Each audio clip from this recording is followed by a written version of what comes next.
Olá, pessoal, continuando nossa aula de sujeito, né? Nós vamos trabalhar hoje com o sujeito inexistente ou oração sem sujeito. Então, deixei uma aula só para esse tipo de sujeito, porque exige de nós o estudo de alguns conceitos, né?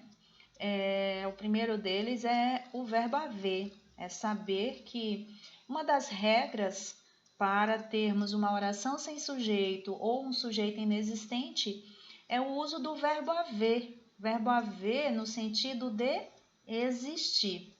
Então, quais são as principais regras e o que eu preciso conhecer para identificar uma oração sem sujeito ou sujeito inexistente, né? Ela pode ser chamada dessa forma, oração sem sujeito ou sujeito inexistente.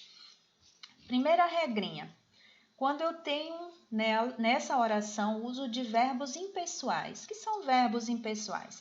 Eu costumo dizer que são aqueles verbos que não têm pessoas.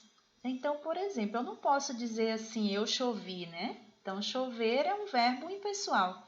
São verbos que não têm pessoas na sua conjugação.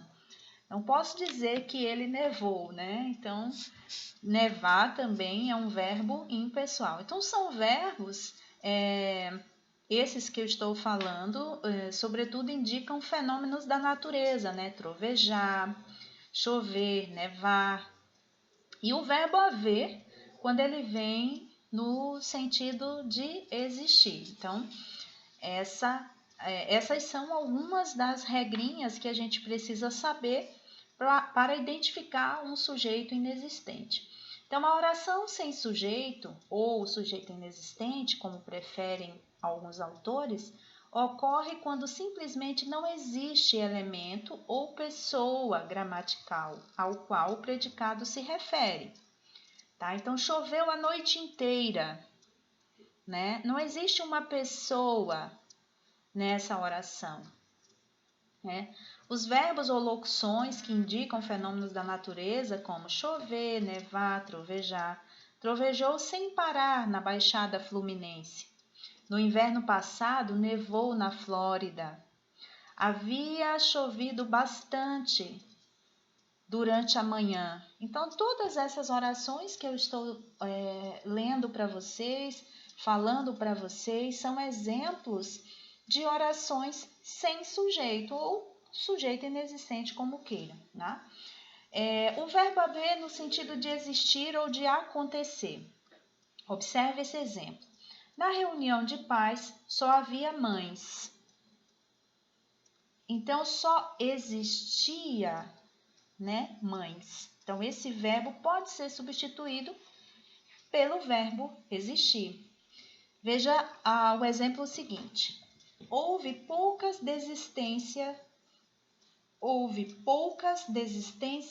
para o curso de verão, né? Então, aqui também eu tenho o verbo haver no sentido de existir. Né? Existe também outras regrinhas, como o verbo fazer, né? No sentido indicando o tempo, né? Faz anos que não a vejo.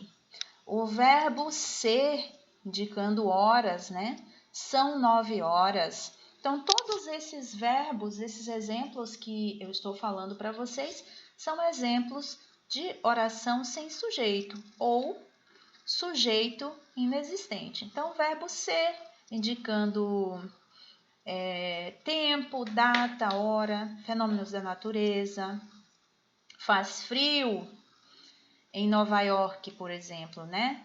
Então, esse fazer, indicando um fenômeno climático, também é uma oração, faz parte aí de uma oração sem sujeito. São 18 horas, né? Oração sem sujeito. Então, verbo ser indicando tempo, verbo fazer indicando tempo, indicando horas, indicando fenômenos da natureza, tempo decorrido, há anos não a vejo, né? E sem esquecer do verbo haver no sentido de existir, que é o mais cobrado aí, né? quando se trata do assunto oração sem sujeito ou sujeito indeterminado. Ficamos por aqui, espero que tenha ajudado vocês e beijo da Pro.